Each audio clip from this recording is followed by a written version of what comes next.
Salut mes belles flammes, j'espère que vous allez bien. Donc, je continue le format que j'avais fait le mois dernier pour les horoscopes. Donc là, on commence par nos amis béliers. J'espère que ce mois de mai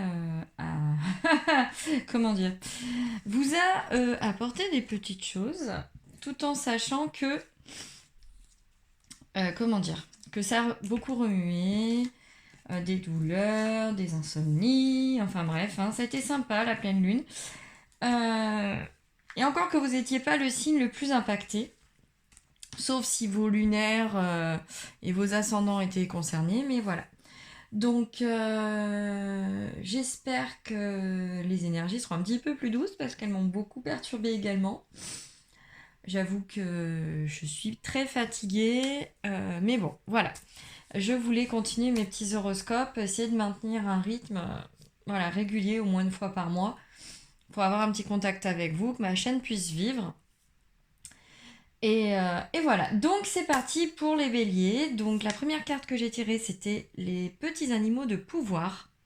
Donc la carte, c'est la pie. Ah ça me fait rire parce que la pie est ressortie dans la carte du jour cette semaine.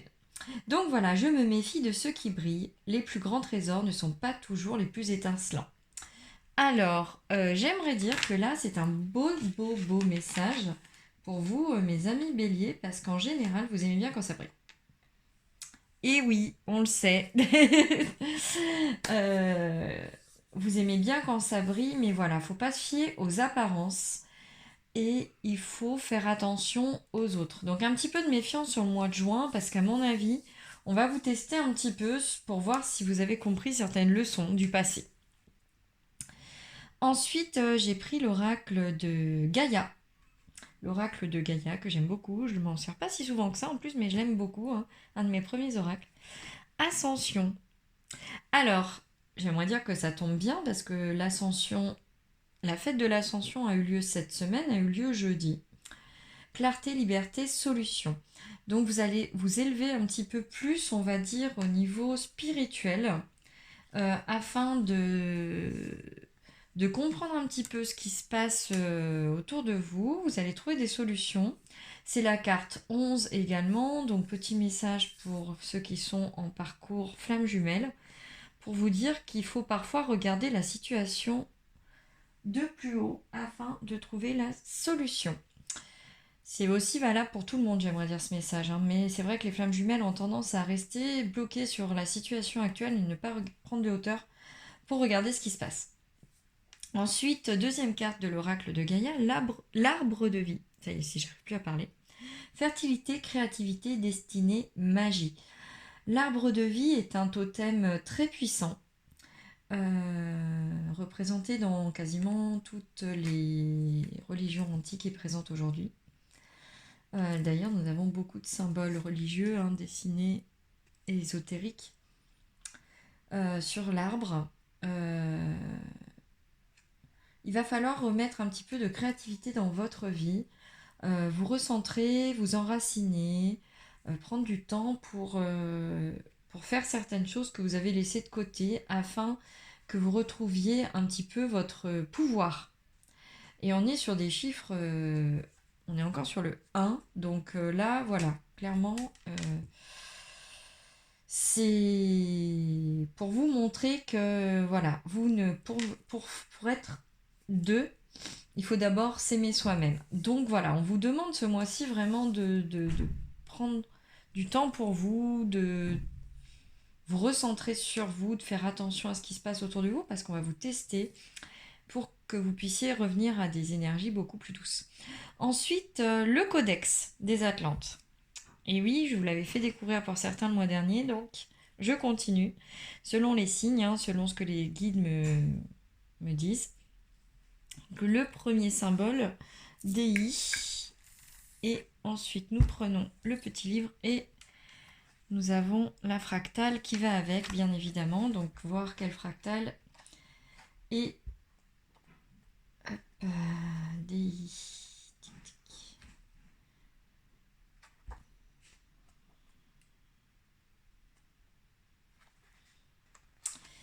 Alors, DI, la fluidité cristalline du diamant.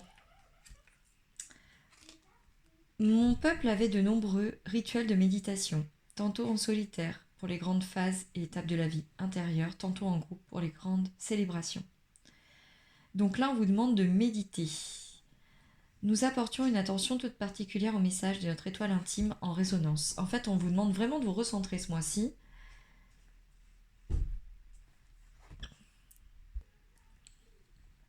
Oups, désolée, j'ai dû faire une petite pause. J'avais mes enfants qui étaient venus m'interrompre. Alors, on vous demande de vous, voilà, de vous recentrer sur vous-même pour vous reconnecter à votre être divin, afin que vous puissiez avoir des messages de vos guides et de d'autres personnes peut-être qui veulent vous en délivrer.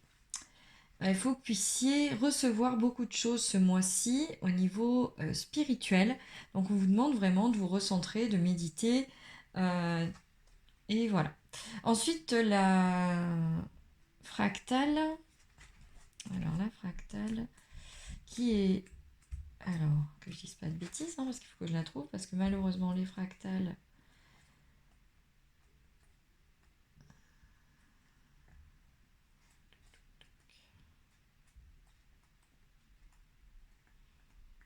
Moi, c'est du direct. Hein. Je cherche pas avant. Je préfère, comme ça, je découvre, même si je tire les cartes avant, hein, comme le mois dernier, en fait, je les découvre avec vous, c'est quand même beaucoup mieux.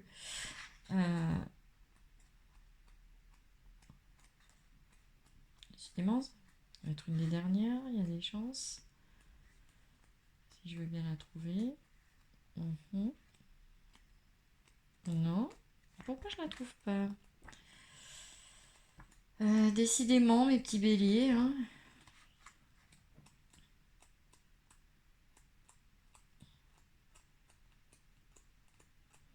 Sachant que comme c'est pas la fractale qui est liée à la carte du symbole, le symbole, du moins, il va y avoir un autre message. C'est pour ça que je la cherche. Sinon, je ne m'amuserais pas à la chercher. D. My Hen. Donc, alors... c'était celle d'après, en fait. Je ne l'avais pas vue parce qu'elle était... Voilà. Pas au même endroit. Alors, D. My Hen. Invoqué à chaque saison pour développer un regard sphérique sur la vie. Alors, tout le peuple atlante montait en fréquence grâce à l'impulsion de ce symbole et libéré de la vision limitée du petit ego, accéder à la vision complète du plan. Donc, Demaïhen nous permettait de rectifier les actes non inspirés par l'étoile intérieure et d'équilibrer les forces de rétroaction, le karma. Donc c'est le symbole de la perception de soi qui est sphérique, impersonnelle, silencieuse, témoin immuable, observation pure, point et mouvement d'attention dans toutes les directions. Alors là, on est toujours sur le fait d'élever sa conscience, mais en gros de lâcher son ego. De lâcher son ego pour pouvoir avancer, de lâcher le mental, pour pouvoir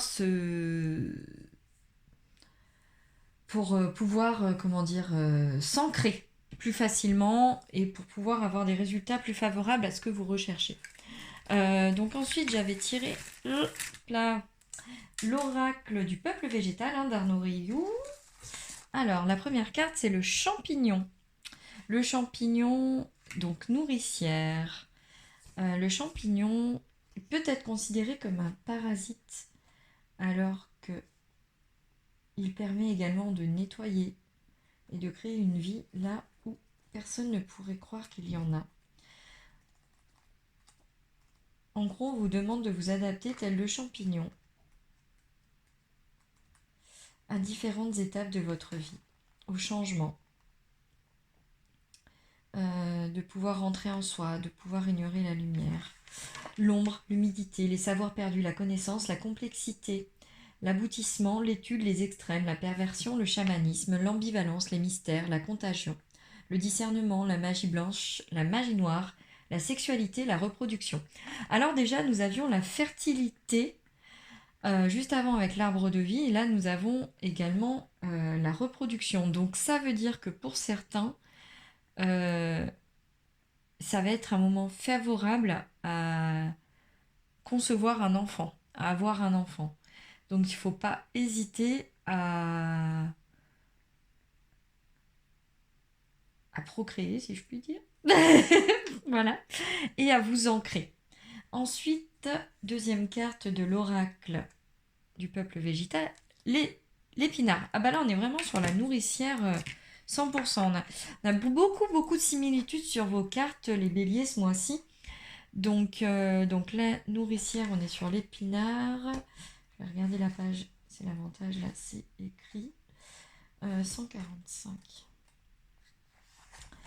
Alors, plante délicate, sensible. Pour savoir qui est quelqu'un, n'écoute pas ce que disent les autres de lui, mais ce que lui dit des autres.